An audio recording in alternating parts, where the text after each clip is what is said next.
ನಮಸ್ಕಾರ, ಕನ್ನಡ ಒನ್ಗೆ ಸ್ವಾಗತ. ನಾನು ಭಾಗ್ಯನಾರಾಯಣ ಬೊಗವರಪು. BJP ಅಧಿಕಾರಕ್ಕೆ ಬಂದರೆ ಸಾಕು, ಹಿಂದುತ್ವದ ಹೆಸರಿನಲ್ಲಿ, ಧರ್ಮದ ಹೆಸರಿನಲ್ಲಿ ರೌಡಿ ಪಡೆಗಳು ಆ್ಯಕ್ಟಿವ್ ಆಗಿ ಹೋಗ್ತವೆ.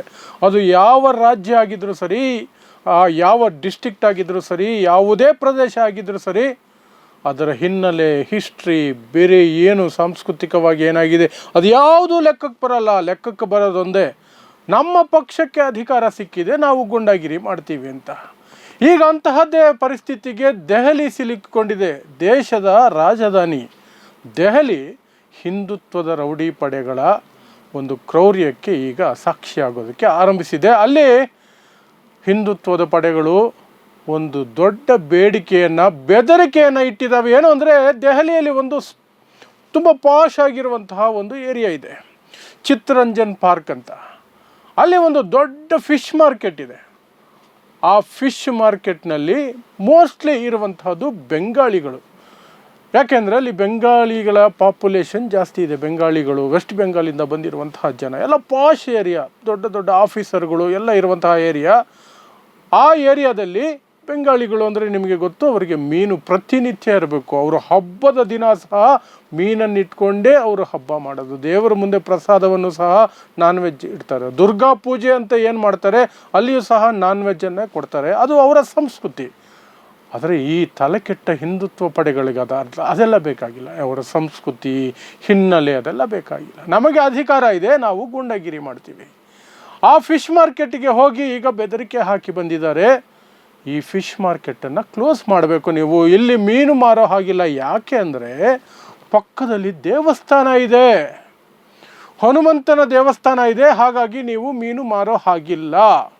ಇದು ನಮ್ಮ ಧಾರ್ಮಿಕ ಭಾವನೆಗಳಿಗೆ ಧಕ್ಕೆ ತರ್ತಾ ಇದೆ. ಅದು ಹೇಗೆ ನೀವು ದೇವಸ್ಥಾನದ ಪಕ್ಕದಲ್ಲಿ ಮೀನು ಮಾರ್ತೀರಿ? ಹಿಂದುತ್ವದ ಪಡೆಗಳ ಲಾಜಿಕ್ಲೆಸ್ ಕ್ವಶನ್. ಅದಕ್ಕೆ ಅಲ್ಲಿರುವಂತಹ ಮೀನುಗಾರರು ಹೇಳ್ತಾರೆ, ಸ್ವಾಮಿ, ಆ ದೇವಸ್ಥಾನವನ್ನು ನಡೆಸ್ತಾ ಇರೋದೇ ನಾವು, ಈ ಮಾರ್ಕೆಟ್ ಅಸೋಸಿಯೇಷನ್ ಅವರೇನೆ ಆ ದೇವಸ್ಥಾನವನ್ನು ನಿರ್ವಹಣೆ ಮಾಡ್ತಾ ಇರೋದು. ಅದರ ಖರ್ಚು ವೆಚ್ಚ ಎಲ್ಲ ನಾವೇ ನೋಡ್ಕೊಳ್ತಿರೋದು. ಆ ದೇವಸ್ಥಾನವೇ ನಮ್ಮದು ಅಂತ ಹೇಳಿದ್ರೆ, no no no no no ಅದೆಲ್ಲ ನಡೆಯಲ್ಲ. ನೀವೇ ನಡೆಸಿ, ನಿಮ್ಮ ದುಡ್ಡಿಂದನೇ ನಡೆಸಿ, ಆದರೆ ನಿಮ್ಮ ಮಾರ್ಕೆಟ್ ಇಲ್ಲಿರಬಾರ್ದು. ಇದು ನಮ್ಮ ಹಿಂದೂ ಧಾರ್ಮಿಕತೆಗೆ ವಿರುದ್ಧ. ಅಲ್ಲಿ ಇನ್ನೂ ಹೇಳ್ತಾರೆ, ಅಲ್ಲಿ ಮಾರಾಟ ಮಾಡುವವರು, ನಮ್ಮ ಬೆಂಗಾಳಿಗಳಿಗೆ ದುರ್ಗಾ ಪೂಜೆಯಲ್ಲೂ ಸಹ ನಾವು ನಾನ್ ವೆಜ್ಜನ್ನು ಕೊಡ್ತೀವಿ, ನಮ್ಮ ಸಂಸ್ಕೃತಿ ಅದು. ಈ ರೌಡಿ ಪಡೆಗಳಿಗೆ ಅದೆಲ್ಲ ಬೇಕಾಗಿಲ್ಲ. ನೋ ನೋ ನೋ ಅದನ್ನು ನಾವು ಒಪ್ಪಲ್ಲ. ಅದು ಯಾವ ಪುರಾಣದಲ್ಲಿದೆ, ಯಾವ ಶಾಸ್ತ್ರದಲ್ಲಿದೆ? ಇವರಿಗೆ ಬ್ರಾಹ್ಮಣರ ಪುರಾಣಗಳು, ಶಾಸ್ತ್ರಗಳು ಮಾತ್ರನೇ ಹಿಂದುತ್ವ.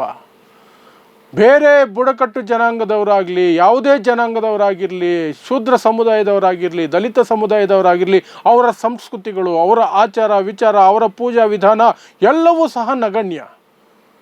ಯಾಕೆ ನಗಣ್ಯ ಅಂದರೆ, ಇವರಿಗೆ ಈ ರೌಡಿಸಮ್ ಮಾಡೋದಕ್ಕೆ ಅವಕಾಶ ಸಿಗುತ್ತೆ. ಹೆಂಗೂ ಕೆಲಸ ಇಲ್ಲ, ನಿರುದ್ಯೋಗಿಗಳು ಗೂಂಡಾಗಿರಿ ಮಾಡಿ ಒಂದಷ್ಟು ಕಲೆಕ್ಷನ್ ಮಾಡ್ಕೊಳ್ಬೇಕು. ಕಲೆಕ್ಷನ್ ಮಾಡ್ಕೋಬೇಕು ಅಂದರೆ ಈ ರೀತಿಯಾದ ಕಿತ್ತೋದ ವಾದವನ್ನು ತಗೊಂಡು ಹೋಗಿ ಜನರ ಮುಂದೆ ಇಡಬೇಕು.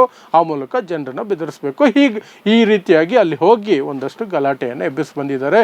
DDA, ಡೆಲ್ಲಿ ಡೆವಲಪ್ಮೆಂಟ್ ಅಥಾರಿಟಿ, ನಮ್ಮಲ್ಲಿ BDA ಇದೆಯಲ್ಲ, BBMP ಥರ, ಅದೇ ರೀತಿ ಅಲ್ಲಿ DDA ಇದೆ. ಅದಕ್ಕೂ ಸಹ ಬೆದರಿಕೆ ಹಾಕಿದ್ದಾರೆ. ಅಲ್ಲಿ ಅದನ್ನು ಖಾಲಿ ಮಾಡಿಸ್ಬೇಕು, ಇಲ್ಲಾಂದರೆ ನಾವು ಕೋರ್ಟ್ಗೆ ಹೋಗ್ತೀವಿ ಅಂತ ಬೆದರಿಕೆ ಹಾಕಿದ್ದಾರೆ. ಪಾಪ ಅಲ್ಲಿರುವಂತಹ ವ್ಯಾಪಾರಿಗಳು ಬಾಯಿ ಬಡ್ಕೊಳ್ತಿದ್ದಾರೆ. ನಾವು 16 ವರ್ಷಗಳಿಂದ ಇಲ್ಲಿ ವ್ಯಾಪಾರ ಮಾಡ್ಕೊಂಡು ಬರ್ತಿದ್ದೀವಿ, ಆ ದೇವಸ್ಥಾನವನ್ನು ನಾವೇ ನಿರ್ವಹಣೆ ಮಾಡ್ತಾ ಇರೋದು. ಇಷ್ಟಿದ್ರೂ ಸಹ ಇವರು ಧರ್ಮದ ಹೆಸರಿನಲ್ಲಿ ಬಂದಿದ್ದಾರೆ ಅಂತ. ಯಾಕೆಂದರೆ BJP ಕಳೆದ ಫೆಬ್ರವರಿಯಲ್ಲಿ ಅಧಿಕಾರಕ್ಕೆ ಬಂತು. ರೇಖಾ ಗುಪ್ತಾ ಈಗ ಮುಖ್ಯಮಂತ್ರಿ. RSS ಹಿನ್ನೆಲೆಯಿಂದ ಬಂದಿರುವಂತಹ ರೇಖಾ ಗುಪ್ತಾ ಮೇಡಮ್ ಅವರು ಈಗ ಮುಖ್ಯಮಂತ್ರಿ. ಮತ್ತು ಅಲ್ಲಿನ ಕಾನೂನು ಮಂತ್ರಿ ಕಪಿಲ್ ಮಿಶ್ರಾ ಮೊನ್ನೆ ಕೋರ್ಟ್ ಹೇಳಿದ ಮೇಲೆ 5 ವರ್ಷಗಳವರೆಗೆ FIR ಹಾಕಿರಲಿಲ್ಲ. ಯಾವುದು 2020 ದೆಹಲಿ ಗಲಭೆಗಳೇನಾಗಿತ್ತಲ್ಲ, ಅದಕ್ಕೆ ಪ್ರಚೋದನೆ ನೀಡಿದಂತಹ ಆರೋಪಗಳಲ್ಲಿ ಕಪಿಲ್ ಮಿಶ್ರಾದು ಓಪನ್ ಆಗಿರುವ ವಿಡಿಯೋಗಳಿದ್ದರೂ ಸಹ ಸಾಕ್ಷಿಗಳಿಲ್ಲ ಅಂತ ಪೊಲೀಸವರು ಸುಳ್ಳು ಹೇಳಿಕೊಂಡು 5 ವರ್ಷ ತಳ್ಳಿದ್ರು.